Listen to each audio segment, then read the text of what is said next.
I'll get the interview.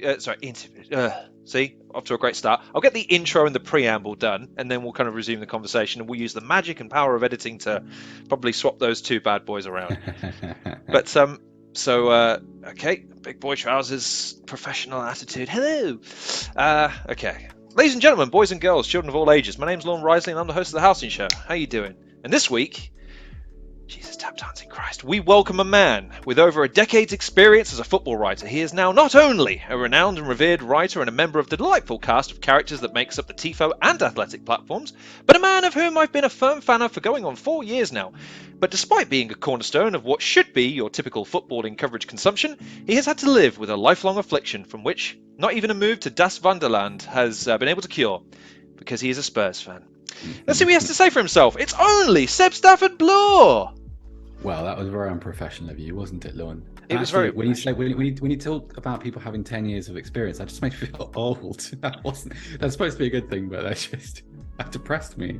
Anything older than like 5 years old is considered old these days. I mean, look, put it this way.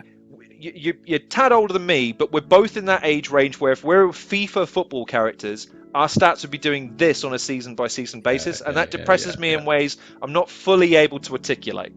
Pace 23 or something. Yeah, I understand. Yeah. Pace 23, but at least your aggression goes up at a commensurate rate. I find that at least is a okay. All right, I'll take. I'll take aggression 19 and pace of 9. Okay, all right, fine. As long as my knees still work, sort of. Okay, go on then.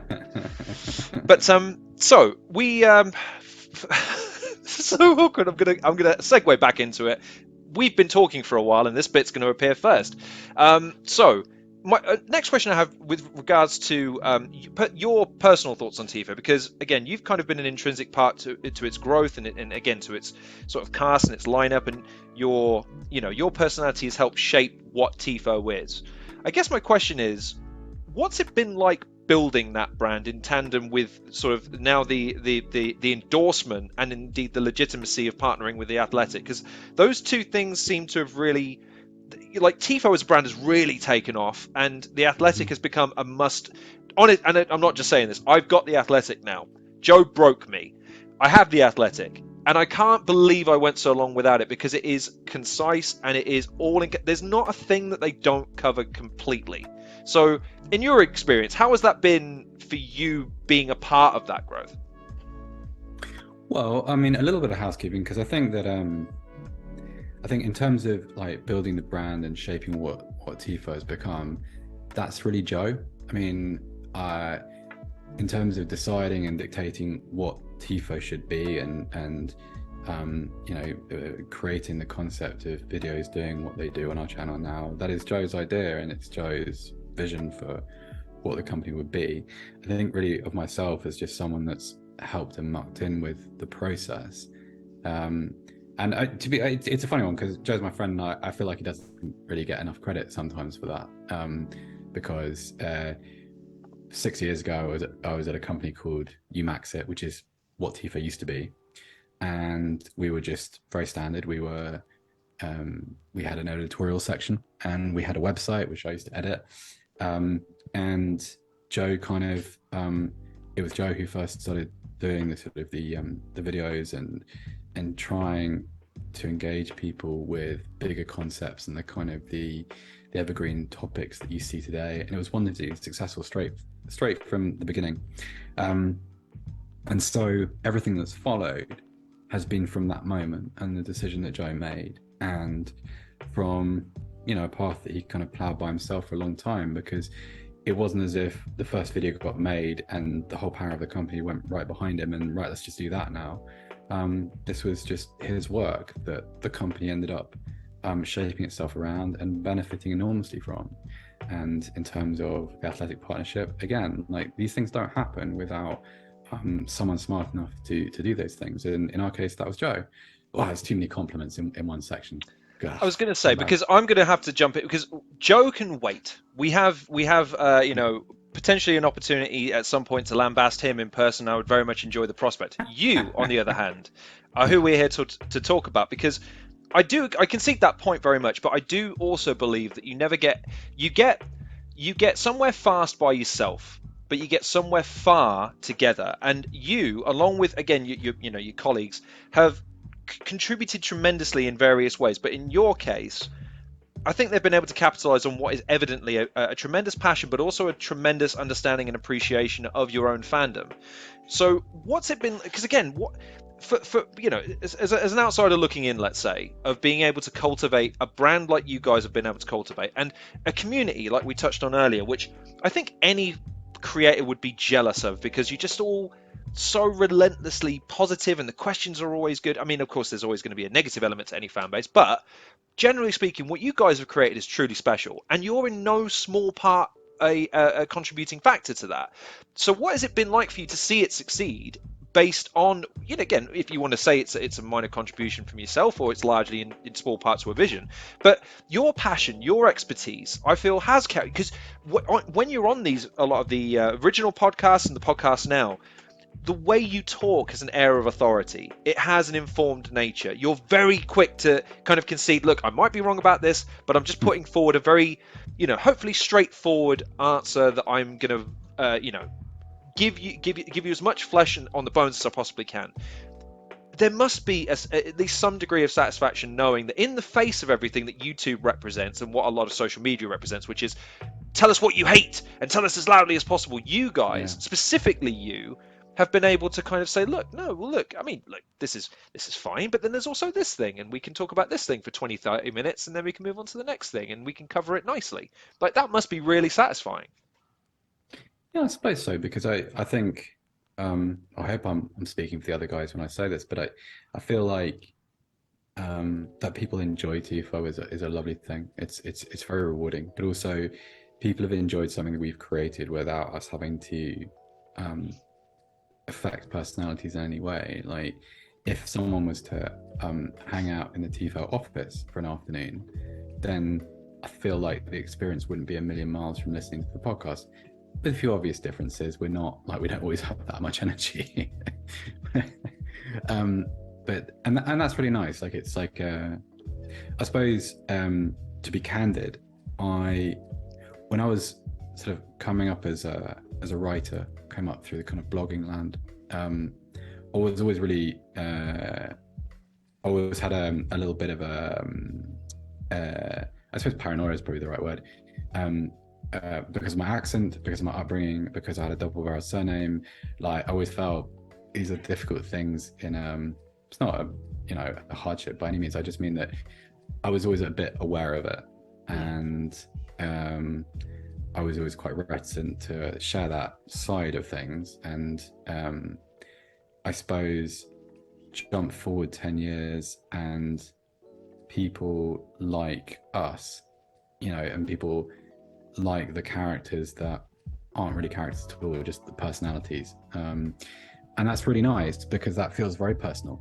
That feels like it's not friendship. I don't quite know what the word is for it long, but it's an endorsement of sorts. And that I think one of the things with TIFO is that different people like different people, different like characters within the company. So some people really enjoy what Alex does, and some people love what JJ does, and but at the same time, people who enjoy that might hate it when I talk, and that's absolutely fine, because what you're trying to create is just something for everybody. I was talking to Joe the other day, actually, and we were saying that, like, there's a pair of eyes for anybody, really, because all the people on the podcast are quite contrasting. Like, I would say that there isn't that much overlap even between any of us, and that's good, because it means that everybody can feel represented, and so this is a really nice thing. And yeah, also the negative stuff, right? I say this to kind of, whenever we have like a new freelancer, or I come into contact with a young person who wants to go into the industry, sometimes I'm asked about like some of the less than great things you experience in social media and comment sections, and I think the sad truth of it is that over time you just develop a skin. you get used to being, and this is not unique to football in any way. It's like that's just social media, man. Like that's just what it is. 100%. Unfortunately so, and there are a lot worse environments than football social media.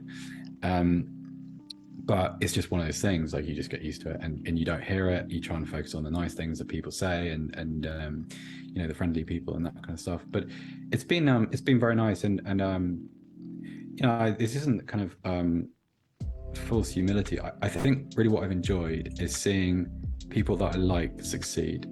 Like I see, and see people garner the respect that they deserve for some of the things that they've achieved within TIFO. And actually that goes for some of the people at the Athletic too, like there are a lot of really well-established people at the Athletic who were, big names before they got there, and they were just brilliant, and that's fantastic. But then you also have guys that sort of were given platforms by the Athletic, and people have, so like, good example, like Carl Anker. Like Carl's a lovely guy, and you see sort of the things that he's been able to do at the Athletic and the way that people have responded to him and have enjoyed his work. That's really nice. That's a really nice thing to watch in people that you like. And like Nick Miller's another one. Like Nick, I think Nick Miller's one of the best writers in the country. And to see him, he went a couple months ago to interview Fatih Terim in Istanbul. You think it's so cool to see people that I like doing good stuff, right? And the same is true with TIFO. Like you see, I see the way that. So you talked earlier about some of the videos we've been releasing on RL, and like when people compliment that and talk about what a great job JJ's doing, or it was really nice actually recently, because John started with us, and whilst I knew John before and I knew just how good John was at what he does, like you're never quite sure how people are going to respond to a new person, because Alex is gone, and Alex was a big part of the TIFO identity, and yet John stepped in and yeah.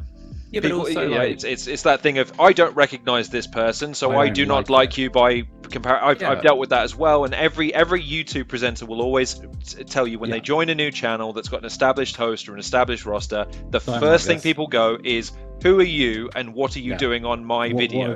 What have you done with the guy that I like more? Yeah. And so this is a really good example, because John came in, did his thing, everyone loved it, and was like, we're not glad that Alex is gone, but we're really glad that this guy's here, and that's lovely to see too. And that's part of TIFO as well, because the platform provides that opportunity and allows people to be recognised for stuff that they're good at. And yeah, great example of that. So what you're saying is it's been an honour and a privilege, and you're basically, the success is all down to yourself. Okay, cool. I'm glad we covered that in great. See, this is the thing. This is why I think you're so interesting from that perspective, because I think, again, intrinsic to football, everyone's quick to take credit, and everybody is quick to relinquish any responsibility or any negativity once someone comes in swinging the hat saying, right, who's responsible for this relegation? And it's the same almost in football journalism, where it's a case of Fabrizio Romano, I think, had this problem the other day with the Cucurella transfer. But fans were going after him because he hadn't signed for Chelsea, and he'd said something to the effect of, it's basically a done deal, but we're still waiting on the final details. See, you're wrong, you should quit. And it's like, dude, number one, how many transfers has he ever reported on? 50,000, 100,000 by this point? He's basically associated with everyone. Right. When is do you know what? Do you know what? He must... conspiracy theory time, I say he tweets out a bunch of transfers, but he pre-times and dates them. And then when he wakes up in the morning, by the time the news cycle has had time to perpetuate and the clubs have gone, do you know what, that wouldn't be a bad idea. Do you reckon he's available? And they make the phone call so he can report it in the next morning, because he just knows. He's playing 5D chess while everyone else is trying to play Tetris. You know what I mean? I like it. It'd be a much more efficient way of working in that area, like as a transfer reporter. Speaking of conspiracy theories, though, I'd like to proffer one for everyone. You guys... Where is this going to go? Right. Well, you guys... it's going to be accusatory when it's you guys. You had a succession of stories that dropped in possibly the most hectic news cycle period in footballing history. The Messi leaving, the Super League, a succession of scandals, Seb Blatter, and all the rest of this sort of stuff. You guys seem to have been just there and able to cover it in the kind of detail, which, by the way, is how I got introduced to you guys. It was the classic thing. I was watching a Simon. God, I'm glad I forgot his name, but so you know who I'm talking about. And I was looking for something else, found you guys talking about the Super League, and it was like a breath of fresh air. But then it got me thinking. You guys seem to be pretty quick off the mark when these stories drop. So my question is, are you guys responsible for all of these stories? Is that why you're so quick off the mark and why you cover them so thoroughly? Is that what happens here? Is the question really, was I behind the attempt to create a European Super League? Look, I'm just saying, yes. Alex is all about burning it down. JJ wasn't with you guys full time at the time, and Joe seems more intent on like just asking the question of, is it even a proper thing to do a Super League? You are the only one who had the opportunity, method, and motive to start a Super League, at least in theory. So I'm holding you to task on this one, Seb. Are you the one responsible? And if so, can I cut myself in on that deal? Well, also, another thing that's not in my favour is that if any member of the TIFO team was to be responsible for the crap branding, it would have been me. Right? So, I don't know, like, I can't confirm or deny, Lauren. It's just not. This is not the time or the place for this conversation. Like, you don't strike deals like that in public. My first time in investigative journalism, and I fail because I ask him, did he do it, yes or no, and he just says no, and I'm just gonna have to take it on faith. Okay, I believe you. It's fine. Yeah, it was a little bit like All the President's Men there, but only a little bit. Like, the reason the video did so well, and this is entirely to your guys' credit, is that you guys have cultivated not only a wonderful channel, which and the premise of which I couldn't be happier that you guys approach it from this perspective from, but also the fact that your fans and the people that follow you guys, generally speaking, at least based on the comments and based on the things that you guys feed back with, they're just it's a weird little haven for sane people in football fandom. It's very odd. It's really nice. It's really nice. Like well, I'm sure we'll talk about this more, but like, there's just a lot of nice people out there, which I suppose you don't really associate with football world. But our little nook within it is full of really kind people and really appreciative people, and it's lovely. It's a really nice thing to be part of, actually. I think that's again a lot of, especially because going in preparing for the conversation, I went back to the sort of, not original is the wrong word, but these are the ones that appeared on the Athletic originally, where you guys would be in the office, and it would be the sort of, just at the most it'd be the three of you kind of going backwards and forwards, and the fact that you guys. And I was listening to Simon Jordan a lot at the time and rolling my eyes and thinking, God, man, is it impossible to go a day where we don't make the news story that happens to be running that day not the most important thing that's literally ever happened? And then you guys rock up. And even Joe, who is probably the one who is the most inclined to go, yes, but can we go sensational just a little bit? Even he is the one in podcast going, right, but we must stress this point first. We don't actually know this. We have to respect, the journalistic perspective of this, which is that we don't. Even he does that. It's such a rarity in football coverage. It genuinely is. Even like fucking hell, Alan Shearer's making goddamn song references on Match of the Day to try and, hey, TikTokers, see, I did a funny thing where you make it play 17 times now. Whereas you guys just seem to be in your own little bubble, and you have mastered that bubble. You know what I mean? Yeah, well, I mean, I don't know if we've mastered it, but it's I think we're just ourselves. Like, I think when people do meet us, we're kind of within reason the people you see on the podcast. I hope that's true anyway, and that's probably, and we will get on. Do you know what I mean? Like, it's a lot easier. Like, less so now. We're with me in Germany, but we have spent a lot of time together in the past, and we continue to do so, and that makes it easier. I don't think anyone's playing a part, because you do see that a little bit these days. You see people performing, and you do see characters within 100%. Not just podcasts, but like everywhere you see characters. People, like, you have the outraged guy, or the provocative guy, or the say something stupid guy, and firstly, well, I only speak for myself. I'm not a good enough actor to play a part. So Preach. I'm condemned just to be me, unfortunately. But burden we both share. Yeah, right. So you know what it's like. Yeah, I think that works for us because it's just turn on the microphones, let's talk about some football, and then turn them off again at the end of it, and then put it out and see what people think. And it works beautifully well, if no other reason than the one thing that I think your because your content originally, because you this is the double-edged sword of what you guys do, because you're trying to be as accurate and as concise and as considered as you are. The day after a podcast goes, something happens, and now that information doesn't have the same sort of impact that it should do because the information has moved on. But now that you guys have gotten that mastery of the that sort of the tactics videos that you do, right after the game, the analysis videos that you guys sometimes put out, and then more of the evergreen content that the TIFO channel does as opposed to TIFO RL, you've got this beautiful blend of look, this is the contemporary stuff. This is the thing. If you're a HITC fan, here's the stuff that you could watch that isn't just people yelling into their camera. And if you're a person Yeah. that likes the more considered content, but you like to keep up to speed and bereft of things, then just here's the podcast. Here's the analyst videos, which they're not going to have the rewatchability, but you can trust us that we have done every conceivable effort to make this as good as it possibly can be for the time that it's relevant. Like that's a crazy balance to strike. Yeah, well, I mean, we do try. I mean, sometimes it goes wrong because sometimes, I suppose sometimes football just moves a little bit too quickly for everybody, and sometimes you fall foul of it. But I reckon the trick is just to make sure you, if you do, then you kind of brace for it, I suppose, if that makes sense. So I don't know, when you run a sensible transfer series, you try and work out what's going to happen. You try not to look stupid, but invariably, you're going to encounter difficult things at different moments. And if you're equipped, if you present yourself with enough humility, then people will forgive you for it. That's the idea, at least.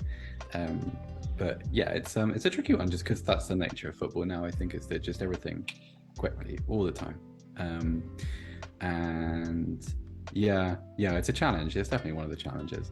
How do you stay sane doing that? How do you stay without burning yourself out on something that you presumably have a lot of passion for? Well, I suppose it was harder. It was harder to avoid that when I was a match going journalist because it's pretty easy to get jaded. And it's Really? pretty, yeah, because you're surrounded by a lot of people, not everybody, but there's a lot of people that kind of play a routine when they're in the press box. Be like, oh yeah, another Premier League game where I've got the best seat in the house and I get free food and a free ticket, and oh god, isn't this a hassle? And when you're surrounded by enough of that, because Right. Okay. enthusiasm's not cool, right? In that environment, apparently. Okay. Um, I find quite wearying, and I always thought of it as a kind of God, this is great. Someone's paying Yeah. to be here. That's outrageous. Like it's like yeah. But also, I suppose you can get spoiled by it. So during a season, I was probably doing maybe 50 games a year, and you can start to take it for granted. You get through the summer and you start to miss it. And you think, God, I can't wait to have that back. But over time, when you're on trains and in bad hotels, and for me, the big thing was being away from my wife. I hated that, and one of the reasons why I stopped doing it really. You can start to focus on the negatives, whereas at TIFO, no, you never do, because there's always something fresh to do. You're not stuck in a routine. You're not going to a match and writing 800 words about something. It's let's cover this, or let's cover that, or let's work with this person who's at the Athletic, or let's use this setup and this camera. So you have it's a pretty interesting kind of sandbox to mess about in, and it keeps things fresh. And also, I like the people I work with, so that's a big God, thing, right? tell me what that's like. No one's watching this at work anyway, so don't worry, guys. If you're watching this, you're one of the people I work with that I like. But go ahead, tell me what it's like to work with people that you don't want to stab to death every 5 minutes. I think the big thing, Lauren, is if you like the people you work with, you can be honest with them, Sure. and you can exchange ideas, and you can disagree, and there's a level of trust. Like I'm 38 now, and I think throughout most of my 20s, I did jobs I hated for a variety of reasons, and invariably they all included all the office nonsense that everybody is familiar with, sort of the politicking and the backstabbing and all the bullshit, and the kind of how can I maneuver myself, and and who should I copy in on this email that improves my standing in the company just like 5%. It's like all of this stuff that everyone spends so much time on, and we don't have any of that. And I think, yeah, it just makes life easier, whether I spend most of my working time with Joe, and it's really easy to, yes, work with people you like, work with people you respect, work with people whose skills you admire, whose skills and abilities might be different to your own. And it's also really nice to be working in an area which is an environment which is collaborative too, because I think, okay, so when people think of TIFO, because of the podcast and because of the way some of the videos are shot, people think of Joe and JJ and me and John and previously Alex. Okay, but there's all sorts of people behind the scenes that nobody ever sees. Like, our designers are absolutely brilliant. They each have their own style, they each have their own abilities, and they each do things in different ways, sometimes with different types of humor. And it's just really nice to see what they come up with. And you're never really in competition with anybody. You're not trying to, you're not trying to overtake somebody. You're just all working in generally harmony and appreciating what everybody brings to the table, and that's really nice. And it's you talked about how do you avoid getting jaded. Well, I think that's a really good way, because we have a lot of fun too. So it looks like it. It is. I mean, we work hard, but it really is. So, for instance, last summer we did the Euros, of course, and we did the live streams most nights. And okay, it was brutal. By the end of, within about 2 weeks, I think people could see that fatigue had kind of got its hooks into the podcast, because we started to lose it a little bit. But it was enormous fun, because I got to watch football with my friends, and prepare for the day with people that and JJ was new to the company then, so I was just getting to know him, and Alex I knew very well, and Joe's a good friend of mine, and so, like, it's just something to look forward to. And the same with the World Cup. Like, I'll go over there. I'll probably be gone for about a month, and away from my wife, and that's hard. But the compensation is you get to have a good time and mix sort of what would otherwise be a big old work slog with something that is actually, it's going to be really fun. We've got ideas for the things we're going to create, and spend time with people whose company I enjoy, and that's so important. Which leads me on to something that because this is, by the way, really weird segue back into something, because I'm going to have to do an intro at some point. I've just realised that I haven't properly introduced the man. So you should do this in TIFO style. So, like, obviously, illustrated video has its preamble. Then you have a title screen. How much of a fan actually are you, Lorne? I mean, so look, I am conscientious to the fact that every time I've watched the podcast on the YouTube format, it's clear that there's maybe a bit of trickery going on to kind of make it like Joe's gone on a bit of a tangent here, guys. He's been doing so for half an hour. We should probably edit this out later, right? Yeah, okay. But like, I'm quite new to this whole interviewing thing, and like, I feel like it's incumbent upon me to at least educate people on who I'm talking to, even if I'm a massive fan. But I always fucking forget, and it's so unprofessional from that perspective, considering that it hopefully then, if nothing else, it gets me on the good foot with you, because I spent some time writing it and trying to make it somewhat witty and funny. But just because I have to ask, because it's such a beautiful segue. So while you've got a base set, and you like where you work, and you like the people you work with, but you are in possibly one of the most contentious positions of anybody within the realm of football, because not only are you a writer, you're a social media presence, and now a presenter on a YouTube channel. So you've got the contentious nature of social media, in everyone with the burner account calling you every name under the sun. You've got football, which has a tribalism of sorts. I think that's a fair statement. And then you also have YouTube, which is governed by its own magical sense of the algorithm and who gets what attention based on who yells the loudest, stupidest, least informed thing. And you're trying to be the informed, reserved, concise, and especially you in particular. I mean, I want to hone in on you a little bit more, because I see you as kind of the mind, or at least the conscience of TIFO, because every time I've seen you really get into the nitty gritty of a subject, when you get really impassioned, like with the Super League, the point you brought it, the crescendo of your point was, shouldn't the point of football be that everyone can afford to fucking go? And just the way you hit that point That with does sound like such me, actually. Yes. Wait, it's I remember because like up until that point, TIFO was something that I listened to because you avoided that sort of bombastic, fucking, fuck this and fuck that, and then also from the other of, well, we're just here to play the game and score one goal at a time, and hopefully the goal goes in the net, we roll into the next, that sort of false platitudes. You were that perfect middle, but then suddenly here comes Seb with the guys. Basic standard of football is fans are the lifeblood. Shouldn't they afford to fucking go to matches? And that comes from a place where I think a strong moral fiber of you bring to things. So how do you balance that? How do you balance being the good guy in a fandom that is constantly not interested in the moral standing and is more interested in, is De Jong signing for United, yes or no? You know what I mean? Yeah. Okay. So I mean, There's I quite don't a know. I lot mean, to unpack there, so sorry. yeah. No. Sure. Well, the first thing is like I think that kind of that quality exists in all of us. It's just that from my perspective, so it's easier to talk about things that I can't do. I'm not a tactical analyst. That's just not how I watch football. I'm not a data guy. I have an appreciation for data. I know its value. I'm not particularly good at it beyond like the superficial, like the stuff that you can do with my level of maths, like be at GCSE, right? That kind of level. Okay. And so I tend to just talk about the stuff that I care about, which is the game. And I love the game, and I'm doing what I do now because football was welcoming to me when I was young, and I was able to go to it. And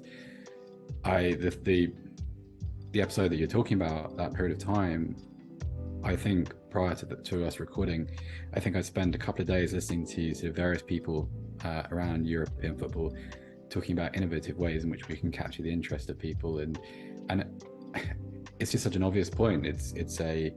If people aren't able to have the privilege of going to a football ground, and you know what it's like, and it's a cliche but it's true. Everybody goes to football remembers the first time they ever went to football, first time they walked up the steps and they saw the pitch, and smell the grass, and smell the concessions outside. Yes, Like I was going into literally about to say that this smell of a is carnival atmosphere, 100%. I know it's changing, and I know this is kind of that's a little bit of a 20-30 years out of date perception of it, but if that was your first if that was your formative experience, then it's going to stay with you. And I hated the idea that people were being denied it, and that there was a lot of talking down being done too. There's a lot of kind of like, oh yeah, people who are sort of 15 years, they just can't watch 90 minutes of football. It's like, that's nonsense. Like, maybe they don't want to watch 90 minutes of football on television because you're in a situation where that's not an event in itself. That's like, okay, that's a way to pass time, and it's fun, and if you're watching a team that you support, that's another thing entirely, sure. But you go to live football and it's completely different. So I've been in Hamburg for a couple of years. I come out to 2 years soon, and over the weekend I went to watch Hamburg against Heidenheim with my brother-in-law. And barring a couple of games which I worked as a journalist back in England, I haven't been to a live football match as a fan for a really, really, really long time. The last one was probably Tottenham Borussia Dortmund at Wembley, the first leg of the Champions League game, and that was the last time that I went as a paying supporter. We went there and it was just great. Everything about it was great. Fans and the atmosphere, and the sun was shining, and people were paying respects to Uwe Seeler at his statue, and there's graffiti everywhere, and German football was a little bit more liberal with like its food and its beer, and the atmosphere's a bit different. It's a bit more family orientated, and you don't have that sort of oppressive sense of police everywhere and, oh, you're subhuman because you're going to the football, therefore you're something that has to be watched. Look, after one game of German football, I'm not going to profess to be an expert or to know exactly what it's like, but that's just how it felt. And everyone should have that. Everyone should be able to go to that, and everyone, especially children, because if you want the game to be what it is today, you have to bring people up to actually want to go, to think that football exists in a stadium rather than on a TV channel. It can exist on a TV channel too, but it's harder to love the game if you don't get the opportunity to go to it and see it in all of its dimensions. And yeah, hacked me off. Just so. But my point is, Lon, is that it's not a role that I'm playing. It's like other people. So if you think about the other people at TIFO, think about sort of how good John and JJ are at their tactical analysis and how good they are at communicating that side of things. If you think about how good Alex was when he was with us in that role, like, is brilliant at that too. Joe is not an analyst, but Joe is a wonderfully entertaining guy and super talented in all sorts of ways that people don't see. But on the camera, like, he's the most entertaining of all of us, without question. So my role is sort of like just to occupy the space that nobody else wants to be in, which is fine by me because you get to be a part of it. And you say that though, that's not. I have to respectfully disagree, sir, because I think a lot of times you're in a position, maybe not where everyone wants to be, but you are the one that ultimately makes a lot of the points. Like JJ's moved into that a little bit now, where he'll take. I think it was the Champions League final podcast where he made a real point of hammering home the treatment of the fans into the stadium on that occasion and the failings of the the kind of that sort of thing. But like, you seem to be the person that sums up a lot of these points, and I think what you're saying rings true. The fact that you've got this just innate nature of, I can see this and I'm a reasonable individual, and I'm only saying it the way I'm saying it because it's baffling to me that more people aren't saying it the way I'm saying it. Like, it's like you say, it's an innate nature to you almost. I think so. I mean, it's just what it's just what I feel. I mean, I think maybe as you get older as well, I think the kind of the bombast and the kind of the cut and thrust of the match schedule week to week matters a little bit less, and the kind of the bigger picture seems to matter a bit more. Do I still get hacked off when my team loses? Yes, of course I do. Do I still sell? Yes. But the difference being is that, like, it doesn't ruin my week. Right. Okay. And so, like, I'm still thinking about what the game is, where it's headed, how I feel about football, and I don't know. Like, I'm not as invested in the individual bits as a lot of people seem to be today, and I don't care as much about the transfer market, and I'm not going to have a tantrum if my club doesn't sign that player that I really, really like. I don't care as much. It's more like football to me. Yeah, it's my job in a way, but it's also still the thing that I do genuinely at the weekend, the thing that I do to relax. I know it doesn't make a lot of sense, but for someone that spends their life during the week talking and writing about football, but there's nothing I prefer to do at the weekend than sit down in front of the football. I mean, it makes me sound very, very boring, but it's just the truth. And so that's just my vantage point on it. Like, it remains my hobby too, and it always will be. Well, you've answered pretty much my first three questions, which were, how would you describe your current relationship or fandom with football? So thanks for jumping the shark on that one, Seb. Come on now, you've got to give me some room to host this thing. You can't just answer everything before I back. Like, that makes you too good a guest, and that makes me redundant. I was gonna say, this is the problem. I'm starting. I'm a baby in this game, and you've been doing it for literally as long as I'm teaching you I've been hard aware. lessons. Hard lessons. This will be character building for you. But you say that. You say that. I've just come off the back of one of the worst interviews I've ever conducted. I'm not saying who it was, but I got an education in that one. So I felt like, at least if I asked the tough questions, I'll get my mojo back. But I can't do that if you answer them before I ask them. That is absolutely. I won't stand for it. I'm putting my. Go ahead. So I can make you feel better. So I remember. One of the things I used to find really intimidating was working in the mix zones after football, because that's a place where players come out of the dressing room and they're going to either their cars or, if they're the away team, the coach, and they pass through a kind of a line of media people, and you kind of, if you're a player, be like, Lorne, question for TIFO Football, the Athletic. And I used to find it really, really difficult because I'm not, I've become better, but naturally I'm quite shy and quite reserved.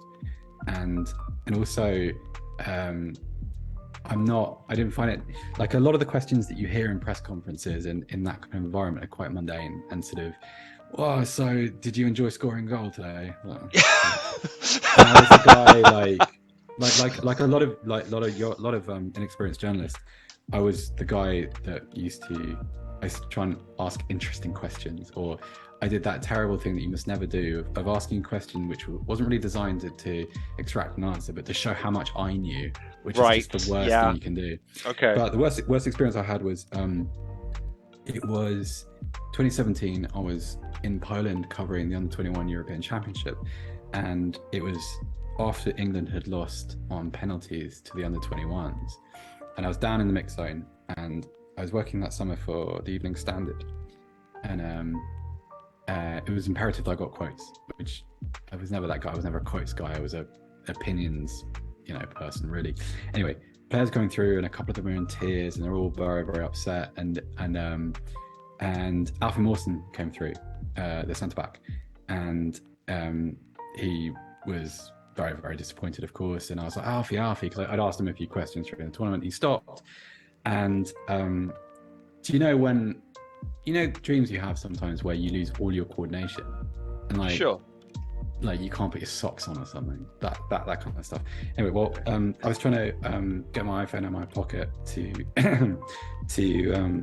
start recording, to set up a voice note, and I just couldn't do it. Like I couldn't do the slide thing, and then when I did, I couldn't find the right app, and this poor guy whose parents were waiting for him to come out because they come out to watch him and play for England, and I was just messing about again and again and again, and it went on. It was probably just for about 30 seconds, but honest to God, it felt like about 5 minutes while I'm just sitting there faffing. And there are, when you're in that environment, it's a little bit of free for all. So you get a question, and all these other journalists kind of encroach upon you. Like in a post-corona world, that feels weird, but that's 100%, yeah. Yeah, because they're all shoving their microphones, and they want the quotes too, and they want the next question, and so I'm faffing, and I've got no personal space, and German journalists and Spanish journalists and radio journalists and all these really important people are trying to, so you've done better than that, no matter how badly that prior interview went, I promise you. Oh, well, I mean that's incredibly kind of you to say. I mean, this isn't on the topic of TIFO or football or anything, but I think the lesson that you learn in those situations is to let go a lot of your preconceived notions of what the worst case scenario could be, and you just focus on the realities of your current situation and do the best you can, and not try and draw too many expectations of things. But then we are in, our fandom of football kind of dictates that we're always, but maybe this is our season. Maybe this is the one, and it's that almost that it's that classic Euromillions bit where people look at Euromillions numbers and they go, Euromillions is up to 33 million, is it? It's not worth it. Me. Well, yeah, that's exactly. I have that same reaction. It's like 33 million quid. Most people I talk to these days, because they think of Euromillions as hundreds of millions, they look at 33 million going, it's not worth it. It's not what. I'm sorry, 33 million pounds isn't enough to change your life and your children's lives forever. How much is enough? This is always a legitimate question I ask people. It's always, do you know what? If you ever want to test the measure of a person, I find this a fascinating question. How much money is enough? Like, if you won 108 million pounds, how much is that before you stop thinking? Your first thought isn't, I wonder how much I could make with this 108 million. You have 108 million pounds. What the freaking hell are you going to spend that on? How much have you even spent in your entire life up until this point? In fact, if you put that 108 million pounds in the bank and you just lived off the interest and never touched the principal, how much would you have versus how much you've spent up until this point? I guarantee you it's more. So, is it enough to buy me a nice office chair, a couple of new things for my cats, something for my wife? Is it enough to secure our home and, education of children, should we have them? End the conversation. But you can't. But then here's the problem, though, Seb. You can't then foil wrap your Lamborghini, which you'll obviously buy with the 33 million pounds, in like a camo 3D Mario thing, so it looks good on a YouTube thumbnail. If you can't afford to do that, are you really not just impoverished? I feel like you are. I feel that's like how the internet makes me feel. Like that's right. The internet is kind of tuned to making everybody feel like a loser. 100%, and it must be heartbreaking, because at least when you're covering football, you know that these guys are obscenely wealthy, so that a lot of this stuff is perfectly within their realms to be able to achieve. But at the same time, man, what I wouldn't give for just... I feel like there's a famous example of a footballer who just bought like a Vauxhall Nova and just drove that until the end of his career and just invested all of his money or whatever. But I can't think of a name that comes to mind off the top of my head. Well, I mean, there are a lot of people who maybe not with the Vauxhall Nova, but who sort of vanished and who lived not necessarily humbly but quietly. And David Batty's a good example. Like David Batty disappeared off the face of the earth. Really, I don't know what he does. I think he owns a farm or something now. But footballers aren't. I feel like a lot of footballers get a bad press. It's like we decided back in the 90s that to be a footballer was to, fall out of China White at 3 a.m. every Saturday night. Yeah. And, to punch people and to attack taxi drivers and that kind of stuff. And I mean, Sorry, very few remember that last part. This is why these were kind of 90s tabloid staples. Like it was just something like a 90s footballer's checklist. Like, hang on, Jeff, I haven't attacked a taxi driver yet today, mate. Right, give me 5 minutes. Google it. It happened. And this is the point. It's like, I think the way the game was covered back then conditioned us to look at footballers as this kind of, I'm not even sure what. There's still a little bit of that around too. Like, well, there's definitely an expectation of that because of the amount of wealth that they command and their youthful exuberance, their good looks, the position they're in, 100%. But you are right in the sense that, like, most of them are just young men just looking to make their way in the world and find themselves in unique circumstances. Yeah, and exactly that. And actually, there are very few players that I've had the privilege of interviewing very, very briefly or exchanging words with who I haven't found to be entirely normal. Like, that's not a very distinguished list, admittedly. I'm not Henry Winter by any means, but it's I kind of wish people saw that side of it, because it's not, footballers are not a different species, if that makes sense. And it's not, it's got to be very, very difficult. I think it's easy to focus on the benefits of the life that people like that lead, but if you think about, so good contemporary example, if you think about the abuse that someone like Harry Maguire receives, or so I was watching that All or Nothing Arsenal documentary a couple of days ago, and there's a bit in there with no spoilers, but go ahead, spoil it, go mental. No one's. If anyone in the comments wants to go after Seb for spoiler alert, you'll come through me first, and I won't be polite with my language. Go ahead. Excellent. So there's a bit in it where Aaron Ramsdale moves to Arsenal, and there's a bit of a focus on his mum and dad, and I forget the game which he made his debut, maybe Norwich at home, and his mum and dad were there, and his dad was just going through it for 90 minutes. He was just so nervous watching his son, as you would be. And I remember thinking, I don't think there's enough money in the world to make me want to go through that. So have to play goal for a Premier League football team, live on Sky. Your parents are in the crowd, terrifying, because you'd feel like, forget humiliating yourself and living forever on YouTube as a goalkeeping comedy act. Like, if you make a mistake in that situation, your parents have to spend the rest of that game listening to Ramsdale this and Ramsdale that, and drop him and get Leno on, and I think that we probably don't focus on that humanity enough with footballers. Like, I think there's a couple of things a few weeks ago with Harry Maguire getting booed on the Man United pre-season tour. I get it, Harry Maguire has not played particularly well for Man United. I also understand that the Man United are not very good at the moment, or not in relation to what they used to be. But goodness me, like, these are human beings, right? These are human beings, and the fans, and again, as a full disclosure, Arsenal fan, Spurs fan, so inevitably we're never going to each other's weddings. I'm sorry about that. Enjoy that Europa League lawn. Oh, there it is. See, he got the dig in first. Damn it!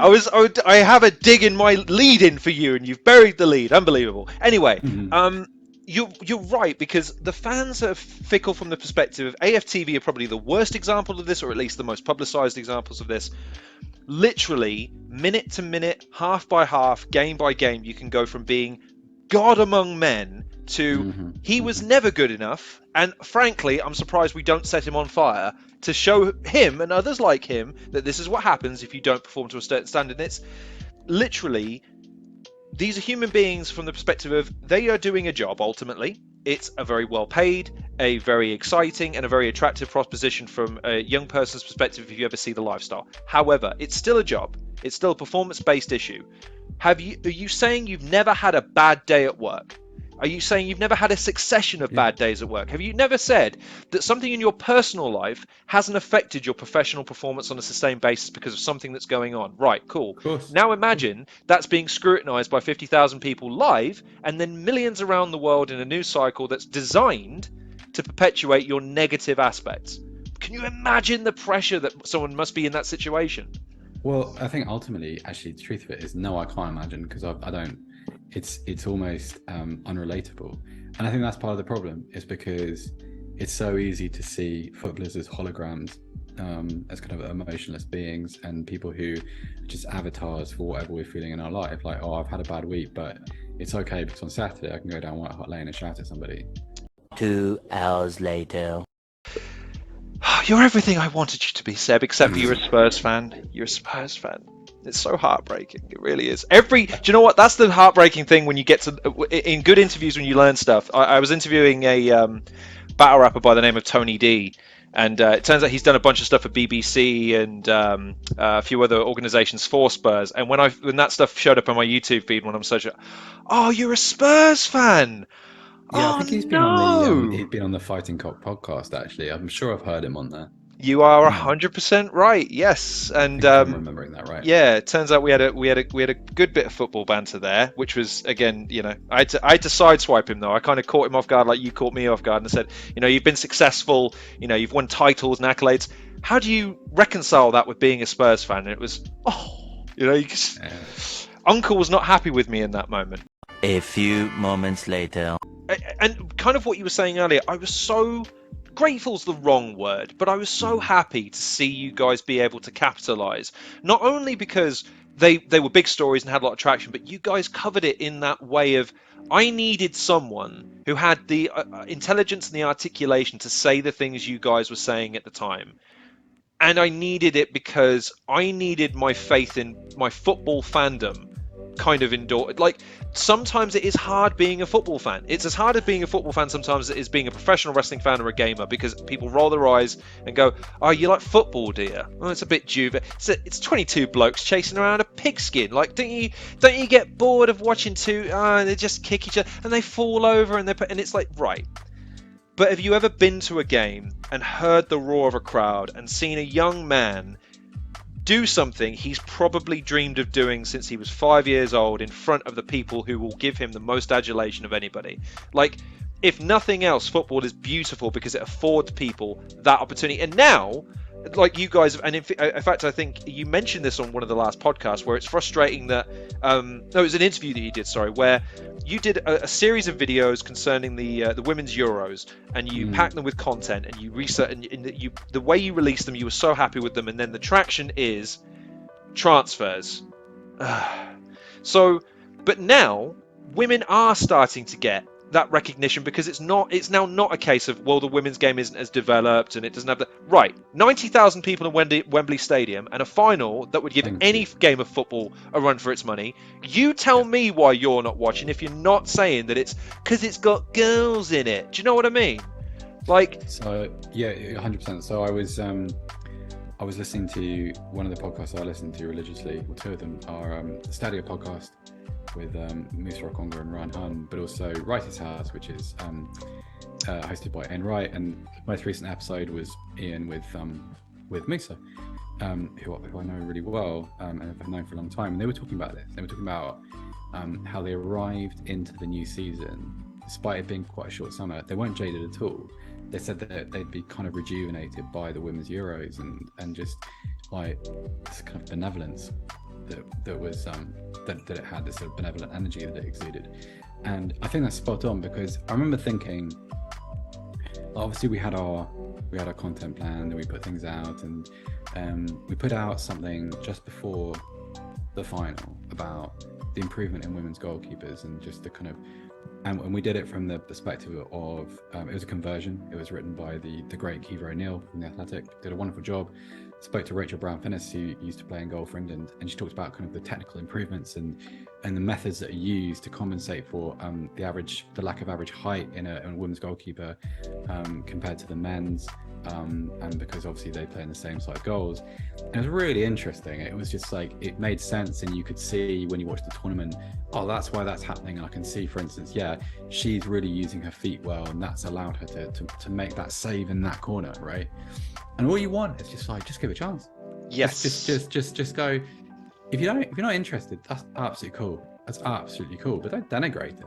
Just go and watch it and enjoy it, because ultimately it's football and it's played to a really high standard and it's competitive and it's great. And also England might win this tournament, and that is not something to take lightly. And it was, I watched the extra time of the final. My wife sort of was there with me. It's a really affecting moment. Not wonderful achievement by the players, and a great atmosphere in the stadium, and it looked fantastic. I'd love to have been there. It'd been magical. But also you thought about the power of that moment and what it could be in 10, 20, 30 years. Like when, if we were having this chat in 20 years and you're reflecting on,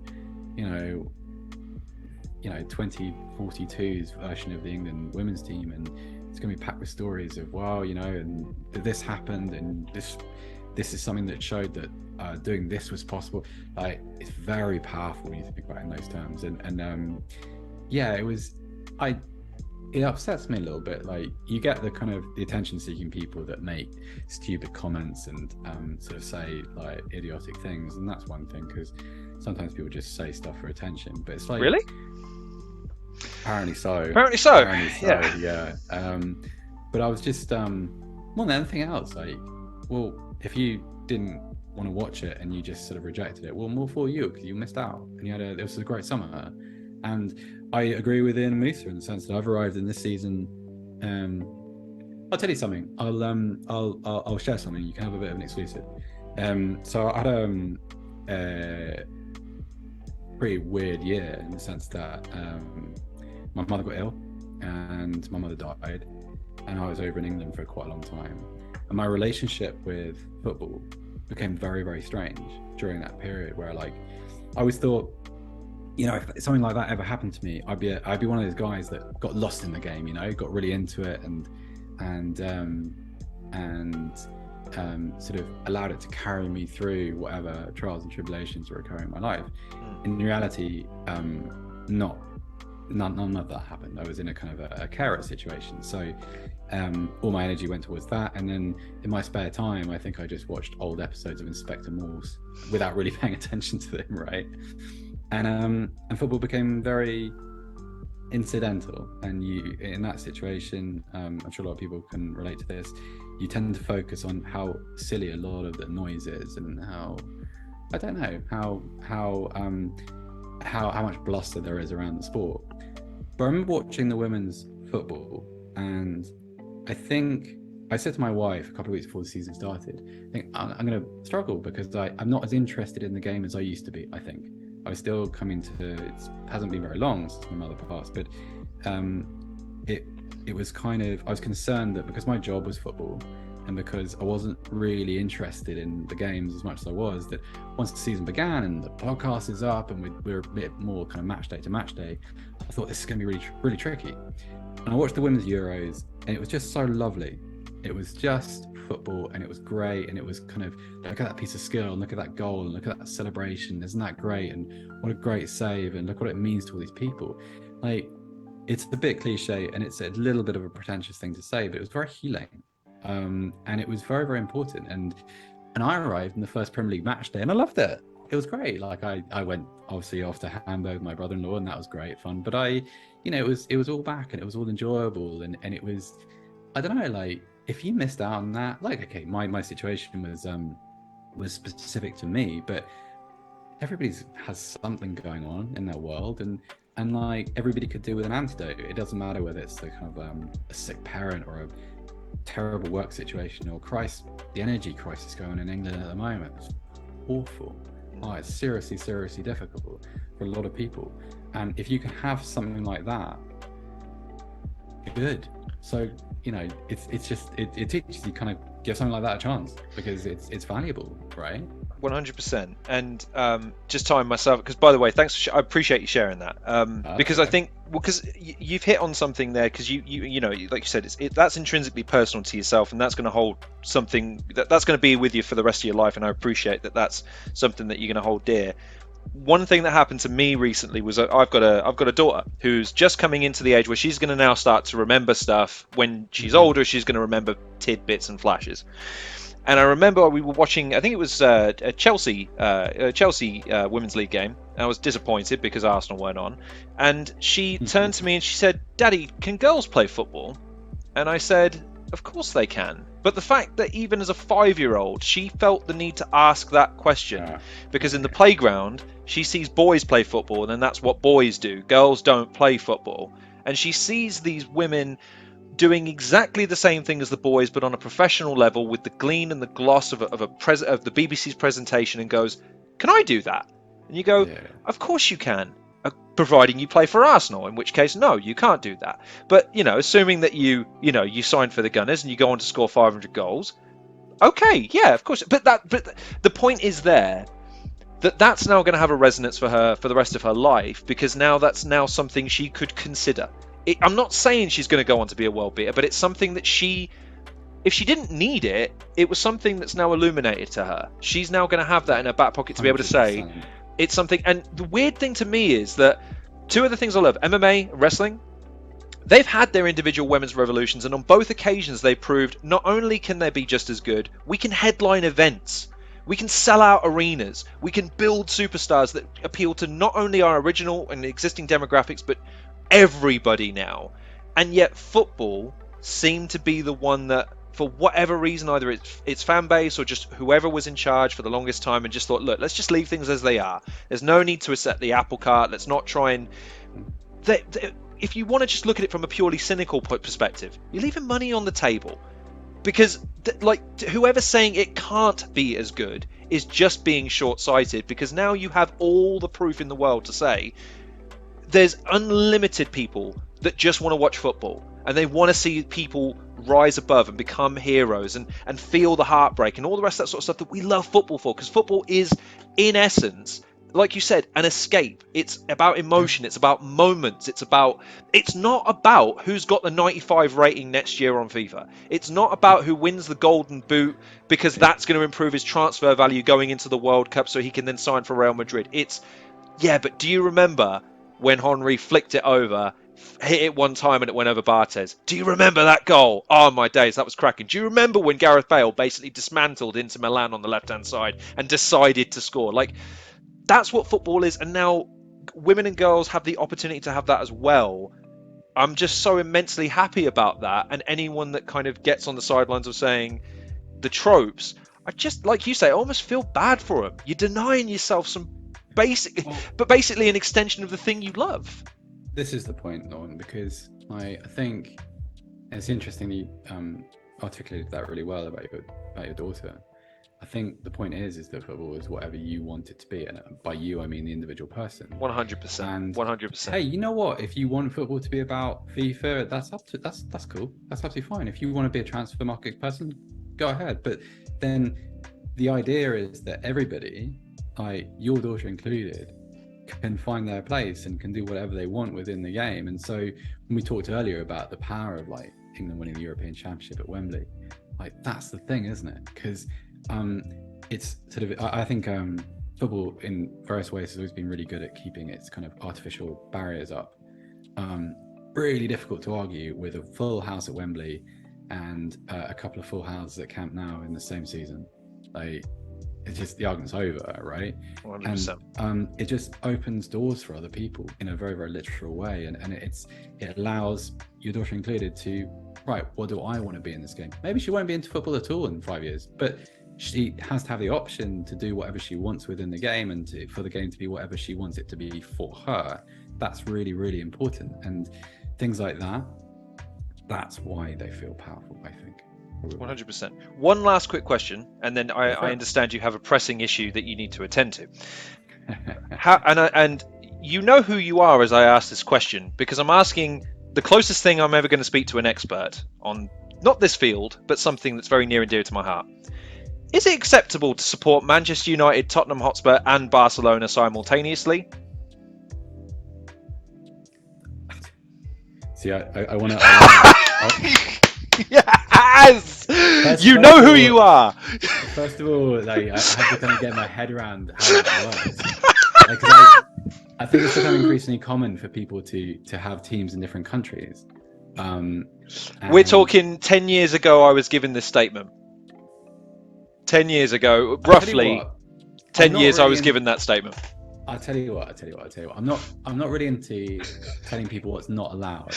I would just like to understand the mechanics of how this works across the course of a single season, especially when you've got two teams in there that are going to play each other multiple times.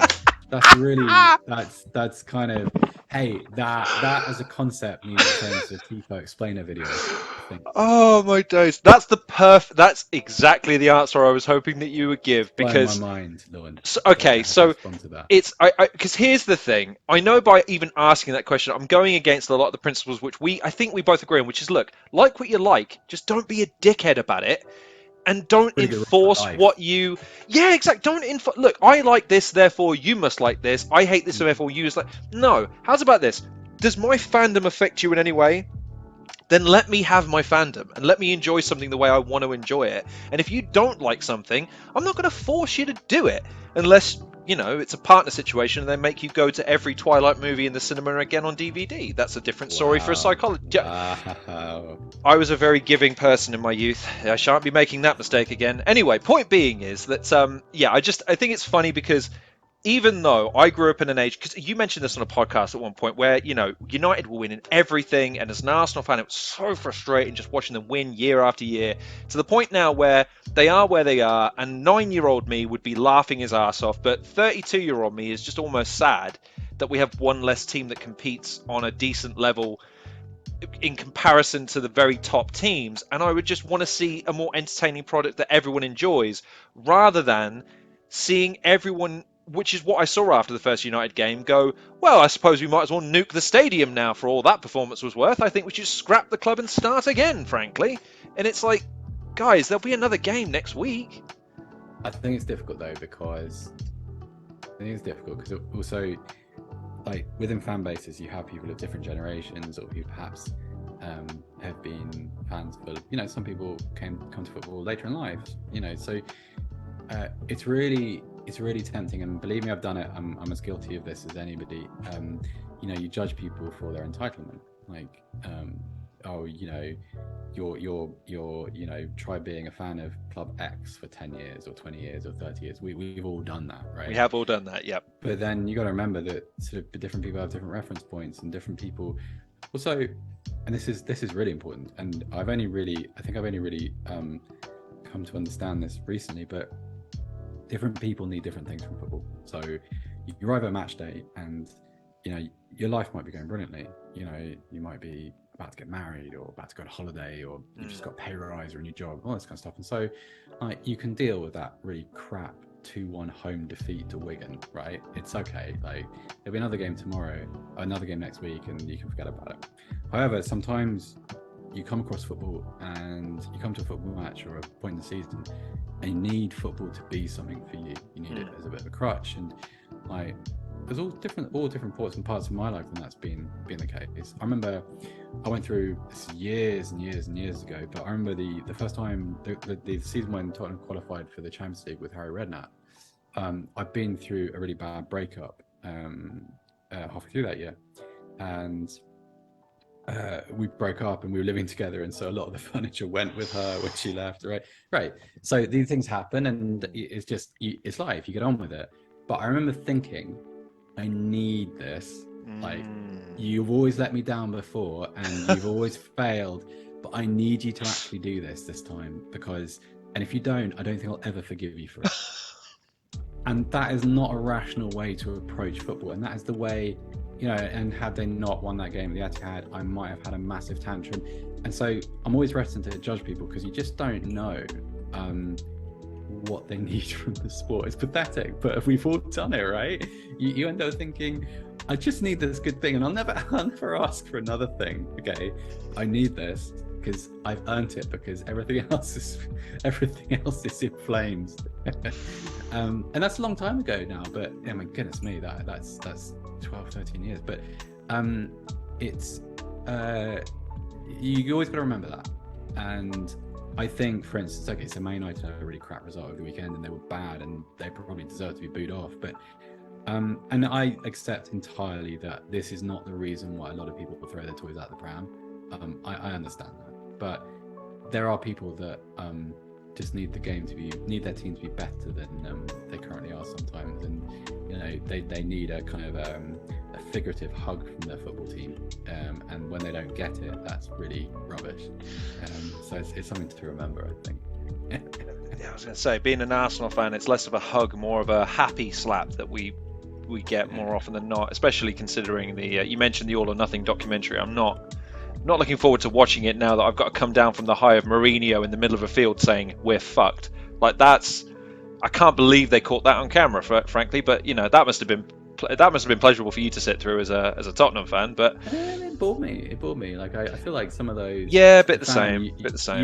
You follow the team too closely for those to be that interesting. JJ and I were talking about this the other day, and actually we were talking about the podcast with everybody, and JJ loves it, and I think primarily because rightly loves the way that it's shot and how glossy everything is and the different camera angles, and that is really cool the way it's edited. I just think that I don't care about anything other than I want to watch the episode where it all goes wrong. Well, I can't wait for that episode. Is that tomorrow? I think that's tomorrow that comes out. Well, I wouldn't know. I will have to watch it eventually, but it's one of those things where I want to just, I can't deal with it. By the way, I never bought Mourinho walking around with his hands in his pockets looking down at the floor while Danny Rose is walking out of his office, because I just guarantee you, in real life, that meeting does not end with him going, hey, listen, whatever you think's best, man, my office door is always open, I'm just think of me as Uncle Jose, you know what I mean? I think it was healthy to be cynical about that. Yeah. I'm just saying. Honestly, you have no idea how much, not only just the video that I did and has now done nearly 30,000 views has just been insane, but just for the fact that, again, I think like a lot of guys specifically in lockdown who were looking for outlets and sort of communities to be able to belong to, discovering TIFO was just, honestly, man, because like you said, we don't know you intimately as people, but we get to know you as guys on the podcast, and we can relate. So the fact that we had you, and it's not just me, a bunch of my friends listen to TIFO as well. We had you guys kind of linking everything because we could talk about the episodes afterwards. I can't tell you how much that meant, man. You guys did. You did seriously, very, very nice to hear. Honestly, just being able to wake up on a Tuesday and go, podcast is up today, fantastic, I can't wait to listen to it 3 times, because that's what I would do, so because Joe said, you got to help the analytics, so you got to watch it a few times, leave it running even if you're not in the house, so you got to do it. Weird segue aside, thank you so much, thank you so much, because it's a trip having had the interactions with you guys on social media to doing a video on you guys. I actually had a conversation with Alex Stewart at one point, and validated every opinion I had on you guys as a group, as a collective, and individually. It's just so nice, so thoughtful, so relentlessly considerate, even in this conversation where I'm trying to focus on you and you're palming off the credit to everybody else. I can't tell you how much I appreciate you taking the time to have a conversation just concerning a lot of things. We didn't touch on a lot of things, but I don't think we need to, because I think we went in a couple of directions that I think were actually more fun and slightly more uplifting. I don't think we want to talk about the tribalism in football, to be honest. I think that's a bit played out by this point. So football fans don't like other football fans, enough said. So instead, let me ask, where can people find you? Where can people get a hold of you? And are you contractually obliged to mention the Athletic? And if so, you've sold me, and I'm happy to give it my endorsement as well. Yeah, well, if you're interested in stuff, then you should really go to And no one can do that other than Joe. No one can do that other than And Joe. if you're interested in stuff, I would recommend The Athletic, because of course they write about many things, about many things. Yes. Sorry, I cut you up because I can't. No, we're just we're just find us at TIFO Football. We've got obviously the TIFO Football Illustrated channel, but do have a look at some of the exciting things going on the RL channel as well, because JJ and John are killing it over there. They're doing brilliant things, and doing a lot of post-game stuff this year, which everybody should try and catch because it's super interesting. So catch us all over there and subscribe to The Athletic, of course. And what have you got coming up? I mean, is there anything you're aware of that you're super excited about? Is there anything you're optimistic about with TIFO, with your own projects, with your own writing? I mean, you had your own YouTube channel that you were running for a while, still up, but obviously, your time has been better designated elsewhere for the time being. So, no, I don't think I'll do the YouTube channel anymore, just because no, it was good at the time, but obviously got interrupted by real world stuff. There's lots of really exciting things coming up. I can't talk about any of them, which is a really rubbish answer. But they will reveal themselves between now and the end of the year. Put it that way. And keep your eyes on they're us stuff, TIFO stuff, not me stuff. But hopefully people enjoy them when they come up. And that's as much as I can say. I'm not trying to be deliberately cryptic. It's just I can't. It's not a problem at all. I mean, in the meantime, the one I'd recommend you guys check out if you ever get the opportunity to check out is the Super League TIFO IRL video where Seb, Alex, Joe, and JJ are all featured with I'm Evan Leventhal, and that's a sensational video. If nothing else, that it gave you guys the opportunity to turn what is an inherently negative story with so many dark connotations for us as football fans into something that was light-hearted, entertaining, funny, and gave you guys a chance to showcase your own personalities. And that's on top of every podcast you do, every sensible transfers is a magnificent series, by the way, an inspired idea. Thank you very much. And one of those things where even if it's not evergreen, I tend to go back and rewatch them because it's fascinating seeing where the state of football was at the time and where teams were. It's just kind of, if nothing else, those videos are great time capsules for moments in football. So just thank you so much for everything that you've produced and everything you contribute to, and long may it continue. Hey, well, thank you very much for watching. That's a lovely thing that people we when we talk to people and meet people, and everyone's always very, very nice to us, which is kind of rare in this world at the moment, actually. So it's always a nice thing, and I've had fun here. It's been great fun, actually. Oh, don't say that. Don't say that. No, just come on, man. We need to end on a controversial. That's how this. Come on now. You got to say, do you know what? Actually, Lorne, I got to be. Do you know what? This is done. We're done. Okay, we're done. We're done. No, we're done. That sort of thing. Well, okay. Well, then. Oh, his eyes widen. Jesus Christ! No, don't do it. Don't do it. Okay, so I obviously I am very, very busy and important, and I must now go and. If I don't go and eat dinner now, I will miss the Super Cup. So end this immediately, because this is a Wednesday night and you're chewing up my time, and again I feel like I need to stress that I'm really, really busy and important. So. Bye everybody. I can't even keep a straight face. Like I've got to work on my ego, I reckon. You never change ever.